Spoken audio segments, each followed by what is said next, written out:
welcome to When the Facts Change for this, my regular weekly show, released every Friday morning exclusively on my When the Facts Change Substack. Now this coming Sunday, February the 8th, 2026, Japan's holding a general election. The political leadership of the world's third largest economy is important at the best of times, but this election could have serious financial implications that reverberate across the world. Japan's current Prime Minister, Sanae Takaichi, who's already signalled that she wants to implement an aggressive fiscal expansion and delays to monetary tightening, is expected to win by a landslide, and that prospect's already put the frighteners on Japan's generally pretty sluggish sovereign bond market. For years, the Japanese government's borrowing costs have remained ultra low as the country's moribund economy has battled with deflation, that is, falling prices. But over the last year, and at an accelerating pace in recent weeks, Japan's 10-year sovereign bond yield has risen sharply, from less than 1% to over 2.25%. That's a 27-year high, and by Japanese standards, a bond market meltdown. With government debt exceeding 230% of GDP, is Japan the canary in the coal mine, pointing to creditors' growing impatience with heavily indebted G7 nations? And could we now see the unwinding of the so-called yen carry trade? That would spark financial turbulence across the world. To discuss all this and more, I'm joined by When the Facts Change regular and City of London legend Justin Urquhart Stewart, the co-founder of Seven Investment Management. Now, as investors monitor events in Japan, much of the broader population has been following what's going on in Iran, which could be facing regime change for the first time since the Ayatollahs took over following the Iranian Revolution in 1979. As President Trump cranks up the rhetoric and US naval vessels move within striking distance, a US-led attack on Iran looks increasingly likely. I discuss the implications of any possible attack, both financial and geopolitical, with former Royal Marine Captain, strategist and filmmaker James Glancy, someone who knows the Middle East and the surrounding area pretty well. And finally on this week's show, what are we to make of the latest decision by the Bank of England's Monetary Policy Committee, which on Thursday the 5th of February made its first interest rate announcement of 2026. The MPC, as expected, held its main policy rate at 3.75%, with the vote split 5-4 in favour of a hold. Financial markets continue to price in 2 more rate cuts by the end of 2026. Leading economist Dr. GERARD LYONS thinks the bank should have cut rates this week, but with inflation at 3.4%, above the 2% target, I think the MPC was right to hold. We give our reasons why. So plenty to discuss as ever. Let's get started.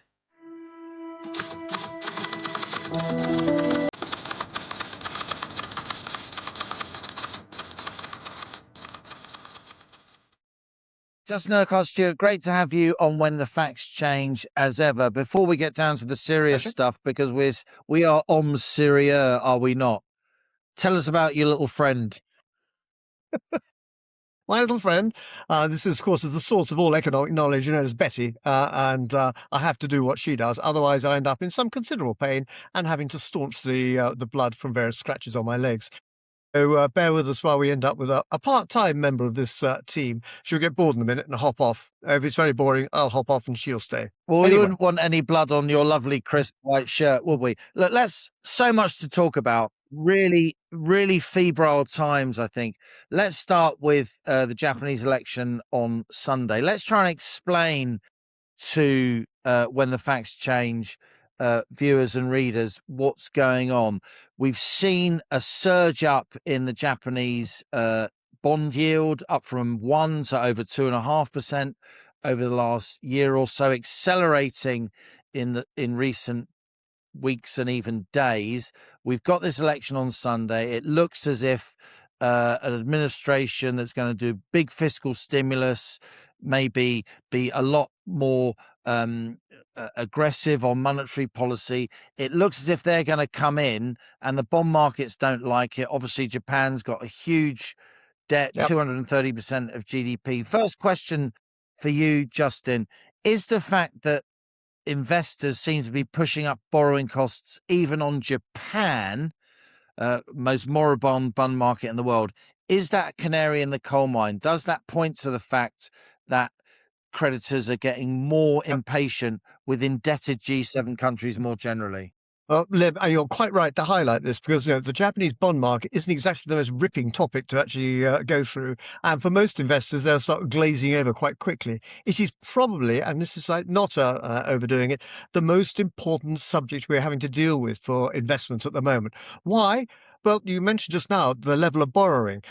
Japan is the second or third largest borrower, sovereign borrower. You've got US and you've got China, and China and Japan swap between second and third from time to time. But it's a huge amount of debt. And it's an economy which almost defies logic. Its stock market for years went nowhere. We've had interest rates with record low levels, even going negative, things that sort of really don't seem to make sense. But here we are now in a position where, for years, the market's been very happy to deal with Japan because it's a cheap way to actually borrow money. Because you knew full well the rates of Japan are going to be low. What you're going to be seeing is not much change in the currency. Also known as the carry trade. All the carry trade is I can finance myself in one currency and carry that over to go and buy assets in another currency, knowing that I can come back again With and a bigger get myself return. with a bigger return. That's dead easy. So, many investors and the very serious investors around the world have used this as a means of funding themselves. Now, what happens, therefore, if you start seeing a breakdown in this? Well, the answer is actually, an awful lot of people, investors, will turn around, I mean, professional investors, and say, well, we can't carry on financing ourselves like this because our cost of finance has now changed. That cheap yen has now got more expensive. You were talking what's happened with the yield there.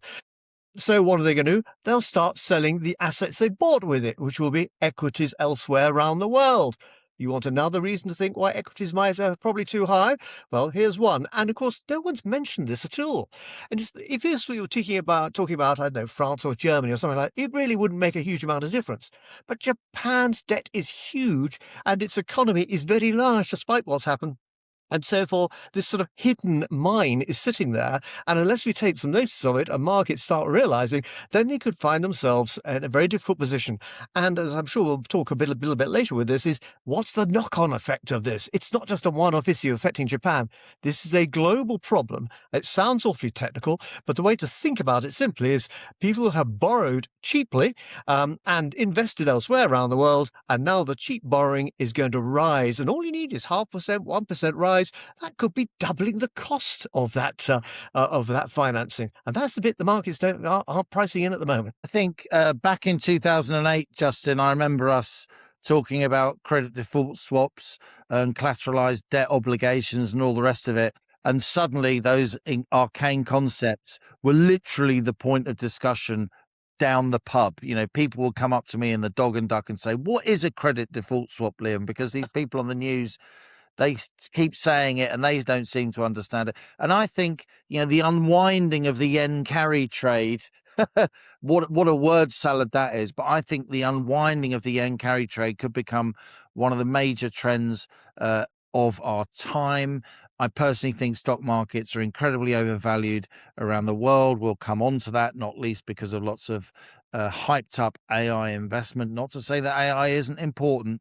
You know, .com was important. The railways were important, but they all went through mad manias of investment, didn't they, before they settled down. But let's stay on Japan. How much of a change would this new Japanese government represent in terms of proper fiscal stimulus, cutting consumption taxes, ramping up government spending, Japan actually having to deal with inflation rather than deflation, price pressures upward rather than price pressures downwards? For most of my professional life, Japan has been a kind of economic outlier with these strange ailments. How much of a change would this Japanese government be in historic terms? This is a very, very fundamental change. One issue about it is because the market doesn't understand it, can't measure it, and that's really concerning. But secondly, the scale of the economy and the investment amounts we're talking about are huge. Now, the policy change here to try and actually get the economy moving, it's likely this new government will try more stimulus. But remember, they've tried this before in terms of cutting interest rates and even going to negative interest rates, which people didn't believe could actually occur. But what they're seeing now is, yes, there are inflationary pressures there. And what are they going to try and do to try and manage that? Or are they, again, going to try and encourage more taxation to be cut, to encourage more consumer spending? And the answer is probably yes. But what it means, therefore, though, is that actually the issue of inflation coming through, the impact and the funding of the Japanese economy will have that effect, not just domestically, but internationally. Now, the Japanese economy has been in a position where it's had an aging population. It's a bit of a silly phrase because we've all got aging populations, but a population which is top heavy with very old people. In fact, it's actually gone past that peak now, and it's coming down the other side. It's China who's got the big demographic problem now to try and manage. But Japan's an aging society, and of course, not enough people to actually pay for the aging community. And in terms of immigration, Japanese aren't quite so good with immigration. Historically, that's never gone down terribly well. Ask the Koreans.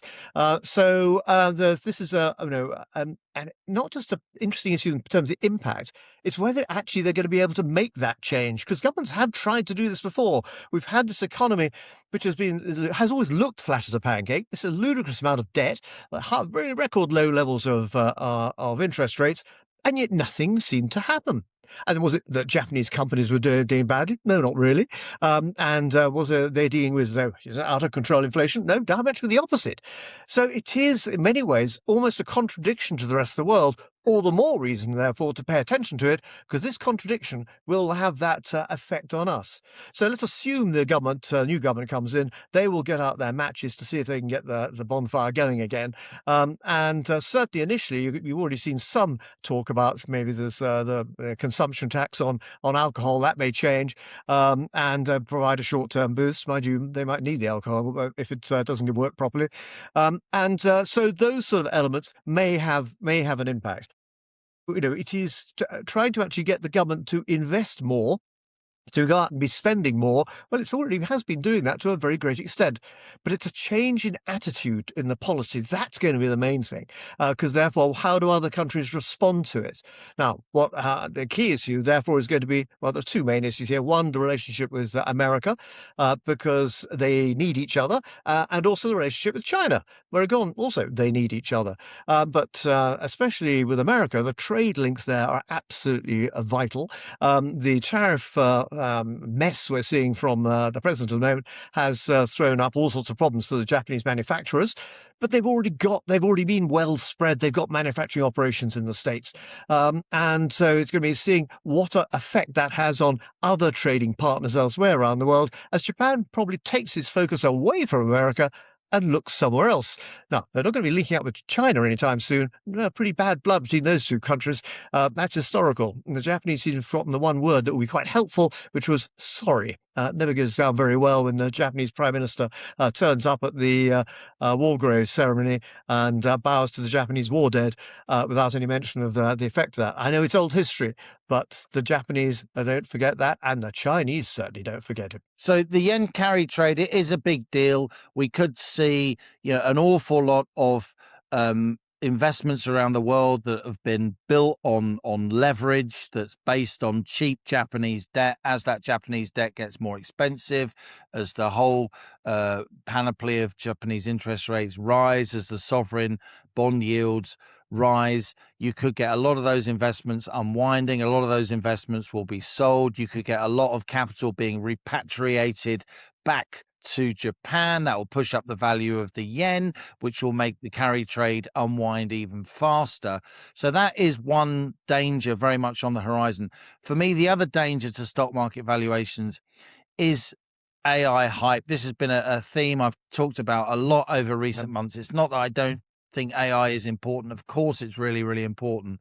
But it seems with valuations of the cyclically adjusted price earnings ratio of the S&P 500, the so-called Cape Shiller index, above 40, way above where it was in the high 20s at the time of the 2008 financial crisis, now in dot-com territory.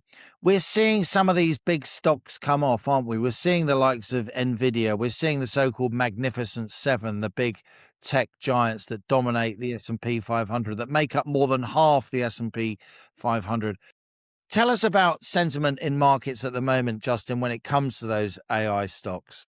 Well, the key issue here is confidence, and there's overconfidence. We're seeing a repeat here, and I know we mentioned it before, between this and what we saw with the dot-com boom, where people are investing in things because people invested in things. They invested, other people have done it, so I better join in. And, how far down the chain does that go? We saw it last week with gold and silver as well, till that suddenly came off as well.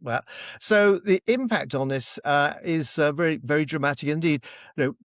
A lot of the market doesn't understand AI yet.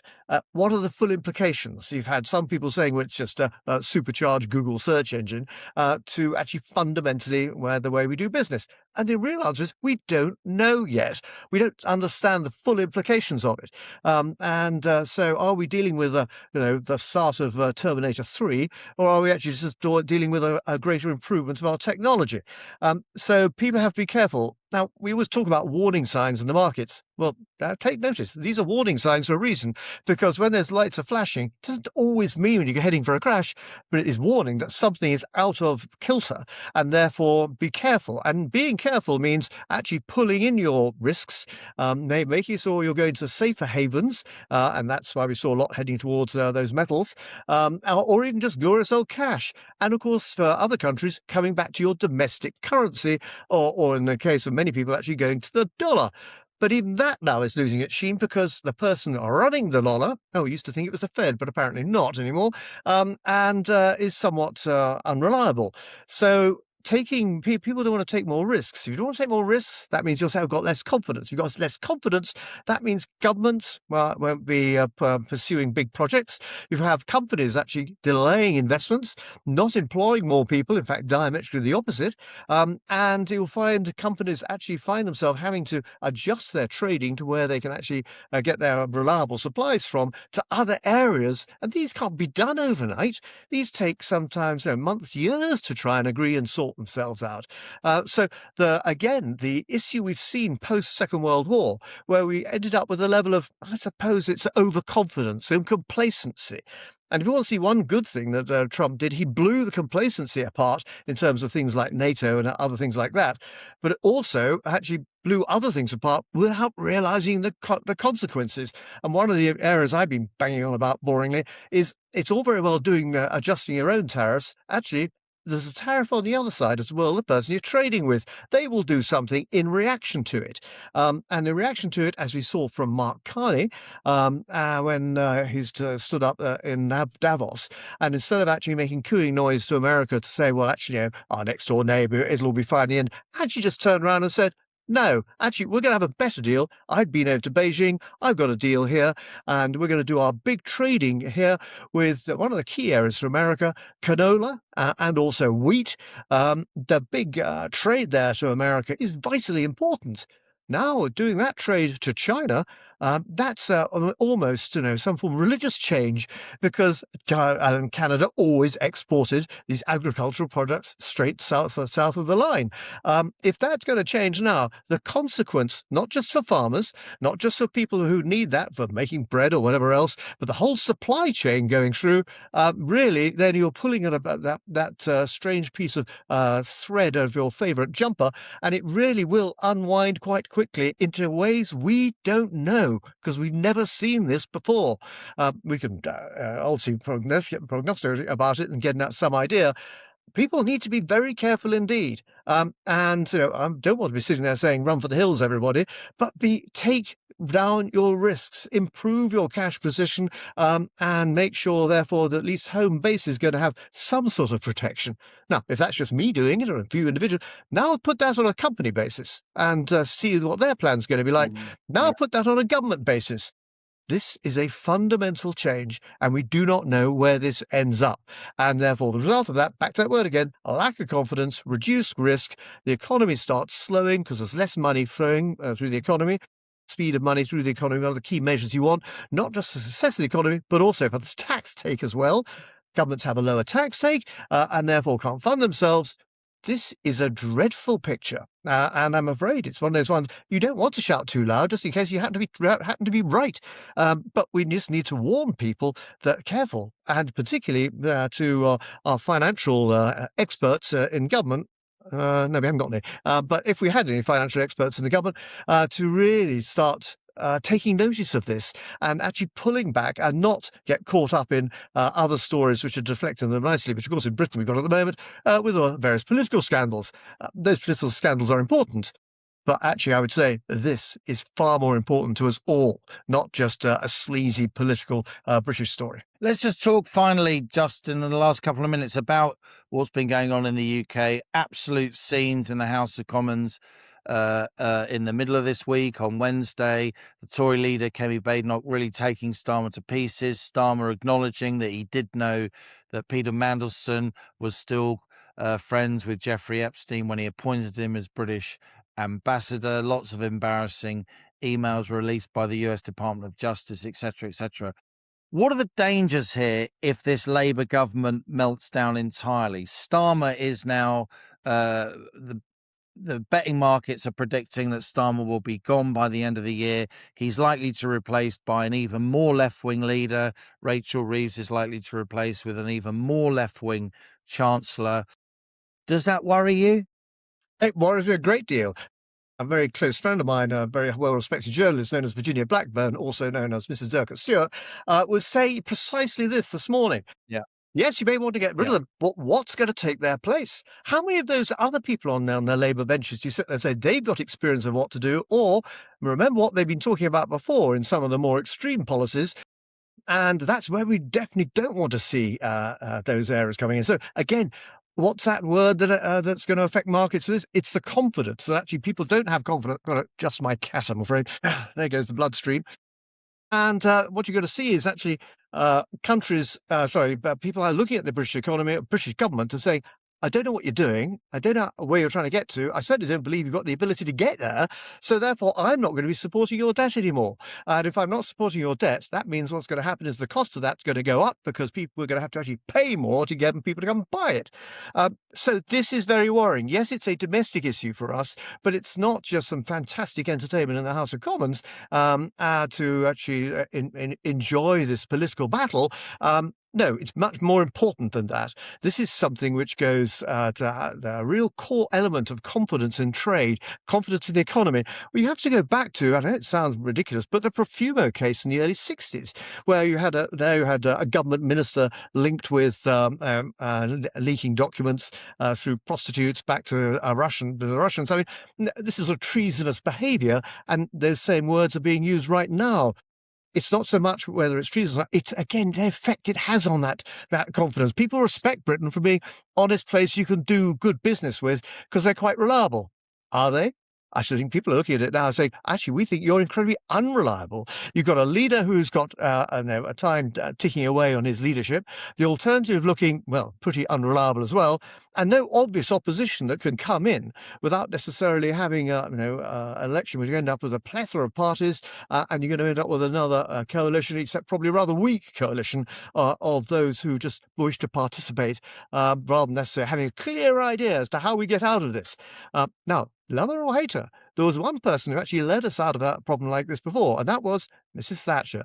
Mrs. Thatcher had lots of issues which we would disagree with, but the economy changed as a result of what she did. And more to the point, people believed in actually trying out those policies, and they had some effect. Not initially. It took some while to come through. And so we need another leader like that. And problem at the moment, I can't see one. Justin URQUHART Stewart, as ever, great to have you on When the Facts Change. My pleasure, Liam. Great pleasure and a privilege. Thank you.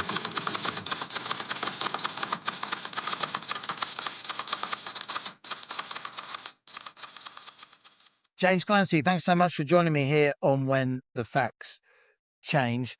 Now, you've been a highly decorated Royal Marine officer. You've seen active service in Afghanistan, in Iraq. You know the Persian Gulf well, the Middle East more generally. What I want to talk to you about is Iran. Do you think there's going to be US strikes on Iran? We can see military hardware moving within striking distance. And if there are strikes, what do you see the implications of that for the Persian Gulf and the broader region? Liam, good to join you. Last year, Trump proved that America and Trump will strike. He's not afraid to do limited intervention operations. Operation Midnight Hammer, June last year, coordinated with Israel. They hit the Iranian nuclear facilities. They disabled them, but they didn't destroy them, so that they still have the ability to regain that capability. Where we are now, just gone through January 2026, and let's be honest, it's been an unbelievably eventful year so far. We've almost got a whole year of international relations packed into It's the geopolitics, stupid, is my slogan for the year already. Well, it's great for foreign correspondents and people that have traveled the world, but also there's a lot going on the home front. But here now, never mind Greenland, never mind Maduro, we've had these massive protests in Iran, and they've been stimulated really by the economic breakdown in Iran and the run on their currency. The problem that Trump has created here is that he's backed himself into a wall with his tweets. I don't know how authorized these tweets are, but he said to the protesters, "We're with you. Help is on its way." Now, we expected some crackdown on those protesters, but what we're seeing now is numbers within the tens of thousands. I've seen numbers over 30,000 killed in cold blood, tortured. This is repression. This is a reaction on a scale we've not seen pretty much anywhere in the Middle East. The last time we saw these types of state executions were when ISIS controlled areas of Iraq and Syria. So Trump has already created this rod for his own back by saying to the regime, if you carry on doing this, we're coming after you. Where he is at now, he's been putting all his assets into the theatre. So when he sent those tweets, they weren't ready to respond properly because Abraham Lincoln, the carrier group, was on its way. Last time during Midnight Hammer, they had everything in place. This time, all the neighbors, Saudi Arabia, Jordan, Israel, the UAE, they're less happy about this because they don't see an off-ramp. The operation last year was limited. They knew it was the strikes on Isfahan, it was Fordo, the nuclear facilities. But this time, if it's regime change and punishment for killing those protesters, then the IRGC is so embedded across the country. It's not like the fall of Assad because there's no natural opposition. This could end up in an escalatory conflict where there's no natural off ramp and it becomes a regional war. So Trump's stuck essentially. What does he do? Because he's led everyone up the garden path. I'm going to strike. If you don't make a deal, I'm going to strike. But the Iranians don't seem to want a deal. They're not having this meeting that they're meant to have on Friday. He's promised the protesters he's going to intervene. It's been one of the largest massacres in Iranian history. What options does he have? It's a really, really difficult position to be in as president as a result of your tweets. You mentioned there the IRGC, the Iranian Revolutionary Guard, the kind of militia that, along with the Ayatollahs, the clerics, basically run the country. This country of 80 odd million people, which could be a regional economic superpower if things were different. You discussed, James, how the Americans have been moving their serious naval hardware from coast of Venezuela, if you like, under cover, I think, of lots of rows about Greenland, rows which haven't really gone anywhere. Now it's at the mouth of the Persian Gulf within striking distance of Iran. If this does happen, how do you think the Iranians will respond? As you say, they're not in negotiating mode, and it's not really in their nature to negotiate away their own, pretty substantial military firepower. I think it depends whether this is coordinated theatrics. So if you remember when Israel first struck Iran, in response to certain actions, it was kind of coordinated. Missiles went one way, then they went back the other way, and then it was all over. Oil markets recovered because they knew that the de-escalation happened and they've made their point. This time round, I don't think there is that off-ramp not to keep going. So from the Iranian point of view, they've got support from they've got these Basij militias, they've got the IRGC, they've got their internal security and police forces, and then they're able to import other militias from southern Iraq. So if you remember, southern Iraq is now really controlled by the Shia militias who have strong relationships with Iran. previously Saddam Hussein had control of Iraq. But once we got rid of him, it opened the door to that influence from Iran right up into Iraq. What I'm saying here is that this is not like Gaddafi, where you cut the head off the snake and the thing starts to fall apart. They have been preparing themselves for asymmetric conflict for well over a decade. So, okay, fine. If they find the Ayatollah or the senior leadership, they take those out. But Iran has the ability all the way up its coastline, which controls the Gulf and the Straits of Hormuz, which is where huge amounts of oil and gas goes through. Almost all of Qatar's gas, natural LNG comes through there. 80% of Asian oil goes through the Straits of Hormuz. They know that they can mine the straits. They know that they've got the ability to strike because at its narrowest point, it's only 21 miles. It's not like they've got major prize naval assets that we can sink. 10 of them, we know where they are, we can hit them.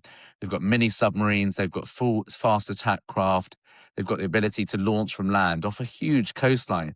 So even if you have an effective strike immediately, which is difficult to sustain, and I don't know how long America can sustain that. They know they've got forces all across the country that can continue to cause a problem, not just for America, but for the entire region, and essentially called not just a regional, but a global meltdown by spiking oil prices, by causing regional chaos, by preventing air traffic. They know they hold a lot of global economic cards rather than military ones because they prepared themselves for this moment. My view would be, James, I bow down to your superior regional knowledge. I've been to Iran a couple of times over the years, but not for a while. I've written on my Substack in the past why I don't think Iran will close the Straits of Hormuz. And the main reason, 25% of the world's oil supply goes through that thin pinch point every single day. As you say, much of it bound for Asia. 80% of China's oil imports come through the Straits of Hormuz and then through the Straits of Malacca, another global pinch point. But I don't think Iran are going to want to be blamed for undermining China's oil supply. China, of course, being the biggest oil importer in the world. And you're right that there's not that much Iranian crude on global markets because it's sanctioned. But so many of the other major producers use the Straits of Hormuz to get rid of oil and to export both oil and ship-bound LNG from the Gulf. But I personally don't think they are going to close the Straits of Hormuz. And what I think is less important than what global oil markets think. And we're looking at oil now, below $60 a barrel. That's partly because OPEC are still doing quite. Is that today? What's it at today? It's below 60. It's below $60 a barrel. It's below $60 a barrel. Well, it's sort of fluctuating, but it's certainly sharply down from 65 just a few weeks ago. So there doesn't seem to be that much angst on global oil markets at the moment. But that, of course, can very, very quickly change. Your analysis is correct, but I would say there is a sort of turning point on that analysis, which is if the Iranian regime thinks it can survive, it would be insane to close the Strait of Hormuz because they need the relationships with Russia, they need the relationships with other regional countries, but also with China. But if there comes a point where they think they're not going to survive, like the Saddam situation where they think, you know what, screw it. Yeah. We're going to bring the system down with us. We're going to make you pay for this. Let's retreat and set alight to the oil wells like Saddam did. Which is what Saddam did. And they had the Ba'athist plan, which essentially led to Al-Qaeda and a crazy breakdown of that country. I think they will light that touch paper. So this is the strategic gamble that Trump has, is you've got people that control a region, but if they think all is lost and we're going to lose everything, you'll see a lot of people in government, IRGC, flee. They put their gold and money elsewhere, or go to Dubai or wherever they go to. But those that are left behind, like the Baathists, will set fire to the place, and I would not be surprised. So what I think the calculation going on in DC is, how do we punish these people or have clean regime change and force them to do what we want, which is stop mass killings and to stop their nuclear program, without flipping it over the edge where they think, screw this, we're just going to bring down the region, and we know that makes America and everyone else pay. And that is probably why there's so much behind the scenes diplomacy going on from China to Saudi to the UAE to everybody, Oman, saying, like, these people have the lunacy button. Iraq proved that, and they are not afraid to press it. And we know that they're not afraid to do crazy things because they have literally used Dushkas, PKMs, fully automatic weapons to hose down civilians who are protesting. They're not afraid to do crazy, crazy things if they think this is it, our back's against the wall. Trump has played the lunatic in order to get a deal, but he is now in a game of poker with real lunatics who are willing to go all in. And that's Trump's real problem. He's met somebody that can match him, and I don't think he really has much of an off-ramp. Very interesting, James. Look, next week I'm actually going to be in the region. I'm going to be filming this show from very close to Iran. I'm not saying exactly where at the moment I'll be, but I'll reveal it next week. So maybe we can chat again. But just in the last few minutes, you and I talk a lot over the years about geopolitics and defense and so on. But we also talk a lot about British domestic politics. You've been a Brexit Party MEP in the past. I know you have very serious contacts across the centre-right of British politics and beyond. What's your read at what's going on at the moment, James? Just in general terms, Reform are about 30% in the polls. They've been stuck at 30% or so for a while. Still an astonishing achievement from a party that didn't exist just a few years ago. Do you think Reform can build up to 35, maybe even 40% of the vote? Because in my view, they're going to need that to guarantee a proper working majority. At the moment, it seems to me, Reform are nailed on to win the next general election. And Farage, of course, has been favourite for a long time on the betting markets to be the next Prime Minister. But I don't think they're nailed on by any means to get an actual majority. So if you asked me this question in December, polls are looking a bit shaky, starting to creep below 29 down to 28. Kemi had a good 6-7 weeks. The defections of serious heavyweights, and it's not just the fact that Genrick has been in government and Suella has, and they've been saying the right thing for the last few years. One moment, Rob. That's Robert Genrick, who's the Kemi's shadow justice minister, former cabinet minister under Rishi Sunak, and Suella Braverman, who is a former Home Secretary. Both very senior Conservative MPs. Both of them defected to Reform in recent But weeks. they bring with them staff that understand policy, understand the work in the government, and they've brought with them a number of SPADs and advisors who might not be working for them now, but have been part of the Genrick machine, Suella machine. They're now in Reform HQ, giving Danny Kruger and the preparation for government team real ballast, real understanding. Danny Kruger, of course, another very senior Tory defection, a real thinker, doctorate from Oxford, a man of real substance. That was the first really big defection to Reform, I think, earlier in 2025, and we've since seen two other senior defections. Well, do you think there's going to be more defections from Tory MPs? Well, Farage has set a deadline, hasn't he, of the 7th of May, which is our local elections here in England, and also elections in Wales and Scotland for the Assembly and the Parliament, respectively. Well, I mean, I don't think you want too many more MPs. Like the only ones ideologically that are publicly aligned are Katie Lamb, Jack Rankin, and Nick Timothy. There's a few other ones.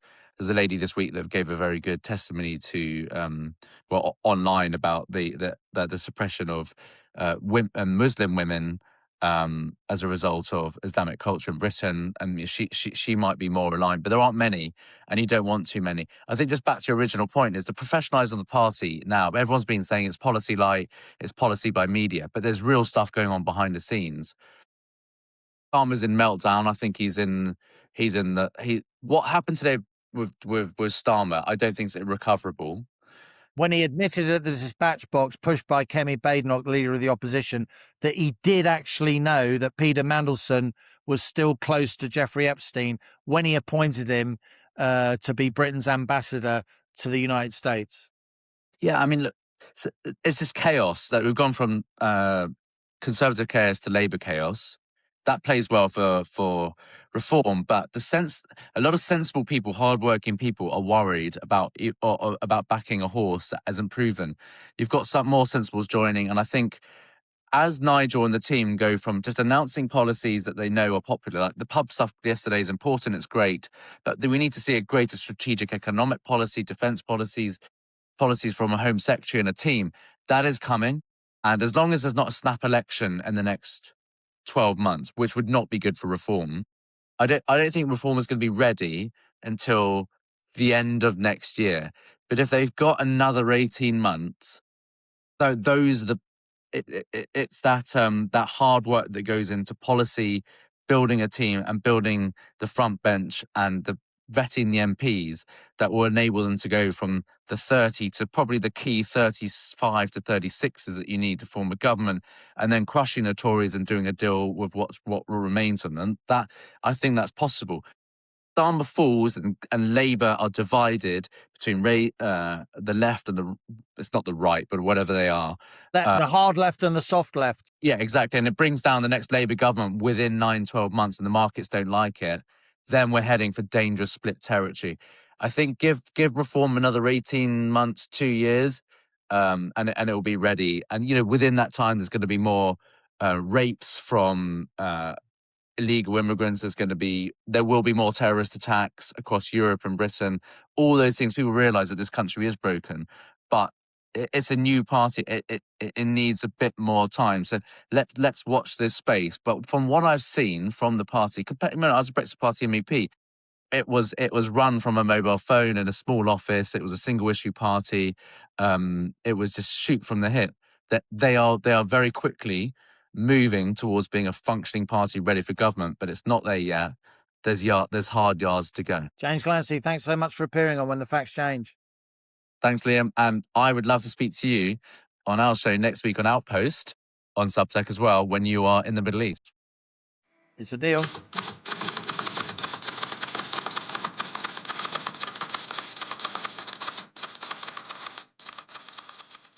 Dr. GERARD Lyons, great to have you with us as ever. The Bank of England Thursday lunchtime has held interest rates at 3.75. Hardly a surprise. The decision was widely expected. It was a close call, though, in the voting. Again, did the Monetary Policy Committee get it right? No, is my personal view. I thought it would be actually pretty close. I thought it would be 5-4. 4 members of the committee clearly are committed to lower rates as soon as possible. Those 4 voted for an immediate rate cut. There are 4 hawks on the committee, but actually reading through the paragraph where each of them commits, one of them seems biased towards easing relatively soon. Catherine Mann, she basically says a cut is closer, which is significant because she's normally quite hawkish. One of the others, Green, admits that eventually there might be scope for a cut. But basically those 4 hawks last year resisted voting for the 2 cuts that we had in the second half of last year. So we got 2 camps on the MPC, 4 doves who are committed to cutting, 4 hawks, although they're now starting to fracture maybe, and the sort of balancing item, so to speak, in terms of the balancing vote has been the governor, and his comments very much suggest he has a bias to ease. So in answer to your question, I can understand why they left rates unchanged, but in terms of did they guess it right, the actual accompanying document basically goes through the bank's forecast, and that provides a clear reason in my mind as to why rates could have been cut now, and the direction of travel clearly is, in my mind, for rates to fall further. But they're going, given the voting structure, they're going to cut slowly and gradually. There are lots of other details, but let me pass it back to you. So we've gone down in terms of policy rates all the way from 5.25% back in the summer of 2024 to 3.75% now. The Bank of England has moved very much in line with other major developed country economies. Yet our inflation rate on the latest numbers went up from 3.2 on the headline CPI number to 3.4%. That's healthily or significantly above the Bank of England's 2% target. I read the minutes too, and the various paragraphs ascribed to each of the 9 members, with Governor Andrew Bailey once again holding the casting vote. If Bailey had switched, we would have seen a rate cut on Thursday lunchtime, but Bailey held, the governor, so we ended up with a hold overall. But a lot of the narrative among those doves that you mentioned, and indeed some of the hawks that look like they could soon be switching, is that they all expect inflation to come down in April because of changes in last year's budget. Can you explain that to viewers and listeners, Jerry? And I'm actually quite concerned that those changes might not happen, but you go ahead.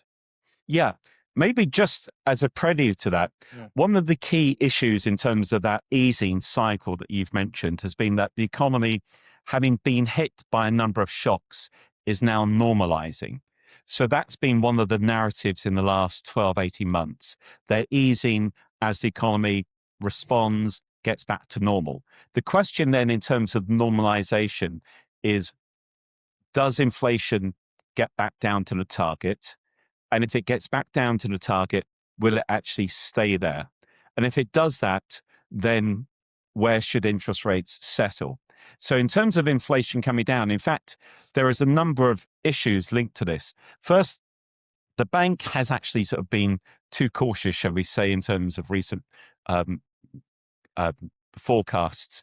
And today they acknowledge that inflation in the second quarter is going to be 0.7% lower than they previously thought. Now, part of this is administrative changes linked to energy prices that were announced in the budget, and 1 or 2 other administrative changes that fall out. Now, that allows inflation to come down, but the key issue then is what's the underlying picture. Now, what the bank has said in its forecasts is not just about the inflation coming down this April, but on the 1 and 2 year ahead forecast, inflation is going to be below target, which might make you ask, why didn't they cut today? They talk about broad-based slowing in cost pressures relative to their previous forecasts. But within that is very much about what's happening on wages, and also what's happening in terms of firms' ability to pass on costs. Now, in terms of wages, they talked about wage growth having been 4% last year. Their agents are saying it's going to be 3.4% annual wage growth this year. They factored in 3.2%. So wage growth easing. And then they've talked about what's happening in terms of productivity. Now, if productivity is too weak, then they fear that could lead to higher cost pressures. But generally speaking, what they've said in terms of all their accompanying narrative, they've discussed a few different scenarios. But back to your question, there's administrative and other changes that allow the annual rate to come off in April down to 2%. But does inflation then stay close to its target? The market, it has to be said, is a bit more wary. But what the bank is saying is wage pressures might be easing, cost pressures more generally might be easing, and therefore that allows them to actually say that their inflation forecast comes in below target on the 1 to 2 year time horizon. What the market is saying is like a lot of these changes, okay, they're one-offs, but the market is fearing that inflation could start to trend back up before the end of this year or into next year. But that comes down then to the weakness or otherwise of the economy. If the economy is sluggish, unemployment is still trending higher, then that basically, I think, limits the ability for firms to increase their margins. So putting it all together, inflation's going to come down. Will it remain below target? That's the big debating point. If it looks like it's going to come down and remain below target, then there will be more rate cuts. Now, of the 9 members, 4 are committed to easing straight away. I think at least 2 of the other 5, the governor included, will decide to ease. The market thinks, or is pricing in 2 more rate cuts. My feeling has been that rates will fall definitely to 3.5% by spring. And my feeling has been that the rates will get down to 3% by the end of the year. One word the bank doesn't talk about is involution, which I think is the buzzword. It's Chinese, or they've used it in China for the last 18 months. China basically is seeing intense competitive pressure. China's current and trade surplus is huge. Tariffs in the States means that China has been diverting its exports more to Western Europe, including the UK. And we're likely to see that intense competitive pressure from China on top of those factors here. In addition to what I've said, some of the tax increases from 18 months and 4 months ago are starting to wear off, according to the bank, which have added to wage costs. So you've got that external pressure, domestic pressures, combine, I think, to allow inflationary pressures to ease, bank rate to fall further. Where it settles, that's going to be the big issue. Definitely down to 3.5%. Market thinks down to 3.25%. My end of year projection is 3%. Very comprehensive answer there, Jerry. I would, if we were on the MPC, I think you'd be more dovish and I'd be more hawkish. I'm more concerned than you about inflation. I don't like banking administrative price changes when government just decrees lower prices by law I agree with that. changes. Yeah. I don't bank them as easing inflation. I bank them as just pushing the inflationary pressure elsewhere. They're akin to sort of mini incomes policies of the 1970s. But look, we'll talk about this a lot more. But actually, it's important to say that this does impact wage expectations, and that's a key factor. That is a key factor. I think there are very respectable views on both sides. Whereas during 2020, I think both of us and 2021, both of us were railing against the Bank of England's determination not to raise interest rates. Absolutely. And that was absolutely nuts. So we were as one there. But at the moment, we've got a healthy disagreement, and that's absolutely fine. That's what it's all about. And I think that's what the public wants to hear about when 2 people who think about this stuff for a living genuinely disagree. While I've got you, Gerard, I never forget that your huge experience around the world. You're a board member of the Bank of China. You spent a lot of time working for a Japanese bank. I wanted to just ask you, ahead of the Japanese general election on Sunday, which I'm sure you've been following, just in general, how concerned are you that the Japanese long bond yield has gone up from 1 to over 2.25 in not much more than a year or so, accelerating pace of increase in recent weeks, the spectre of the yen carry trade unwinding. I've talked to my viewers a lot about the yen carry trade lately, but you're a proper professional observer of the Japanese economy. How dangerous is Japan at the moment for the rest of the world?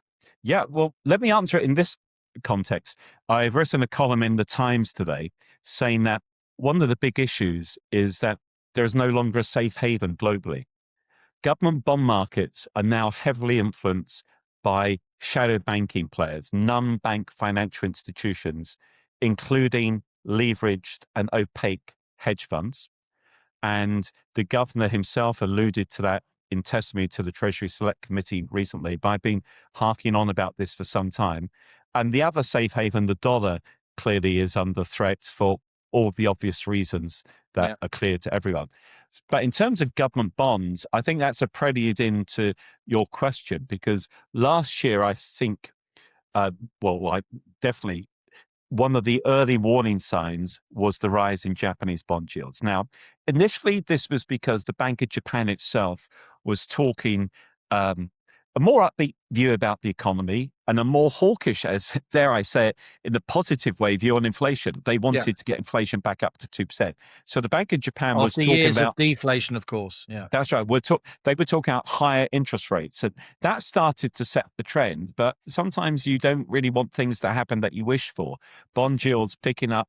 And then as we moved through the course of the year, particularly last autumn, in Japan, the media, the Nikkei, was talking about a sort of Japanese mini Liz Truss moment in the terms of a repeat of the mini budget, in the sense that they felt that bond yields are spiking up too much. And this was linked to concern about the fiscal stance, linked to the then new Prime Minister who's hoping to be re-elected this weekend. So should we be worried? Yeah, because the yen has been weakening for some time. It's been a carry trade. Japanese institutions have been seeking to increase their international exposure, but it's always been a haven of stability in the sense that bond yields have been low despite high government debt. What we saw last year was a clear warning sign, the near doubling in terms of the yield on 10-year JGBs, Japanese government bonds. Now, it's she's expected to be re-elected this weekend, and it's not bringing clear in to a me. big fiscal stimulus. Yeah, that's right. Bringing in her variations in monetary policy. Could this cause whiplash around the world as that Yes, carry trade absolutely. unwinds? And this comes back to the point about bond holdings. What we have is two different things happening in global government bond markets. It might be a bit technical, but bear with me. Right. Shadow banks are non-banks. So when you increase regulations on banks, people go to the shadows and it's more opaque. But shadow banks cover a whole vast swathe of area. At one end, would be pension funds and life insurers. You might not think that's a problem. And at the other end is the opaque hedge funds. But the life insurers and pension funds are buying more international bonds. There's more exposure to JGBs, Japanese government bonds, but likewise, it's two-way. Now, you might think that's natural, that's a sensible thing, yes. But what a lot of them have done is hedge themselves in the derivative markets. Those hedges have less than 1 year exposure. 3/4 of their hedging globally by those types of institutions in government bond markets is less than 1 year. So they have to roll it over. That leaves vulnerabilities if markets are seeing higher rates or dysfunctions. That's a risk out there. It's a perceived risk, but nonetheless, at some stage, it will become a risk. And then you go to the other end with the opaque hedge funds, and the size of the shadow banks in them, they're about 3/4 of the size of the world economy, the amount of money with these guys, $75 trillion. They're actually putting a lot more money, and they're becoming key players in government bond markets. And their transactions, the way they do it is often they're getting through big fat repos. yields, right? Because governments They do are it so through profligate. repos, and they're not being charged any haircut. So in answer to, we saw one instance of this last year in the gilt market, when the gilt market reacted because some of these institutions were being hit by something elsewhere in their global portfolios, and they had to liquidate positions in the gilt market. So you've got shadow banks, bigger role globally. They're now playing a big role, big role in government bond markets. And you've got it at two ends. But the bottom line is this, that leaves the market, the gilt market, government bond markets generally, more exposed to contagion from elsewhere in the world, to changes in centre-bound in interest rates. And as I said in the Times, it reminds me of pre-2008. People then would ask, what happens when the music stops? Does everyone run for cover at the same time? The music stopping in this case is when interest rates are seen as hitting their floor. So what's happening in JGBs last year, I would say, is a warning sign that bond yields can go up. As bond yields go up for valid reasons, it causes triggers globally, not just in that domestic market. Gerard, it's time to stop, not least because my little light has just run out of charge. So I am in the shadows, from shadow banking to shadow presenter. Gerard Lyons, as ever, great to talk to you. All the best. Good to talk to you. So that's it from When the Facts Change for another week. Thanks so much for joining me and for backing independent media more generally. I'll be back next week with more interesting discussion and fascinating guests here on When the Facts Change. Thanks for joining When the Facts Change, economics and politics in a fast-moving world with me, Liam Halligan. Please subscribe to my When the Facts Change YouTube channel and my podcast via Spotify, the podcast app, or wherever you listen. And above all, please subscribe to my When the Facts Change Substack for more of my interviews and writing.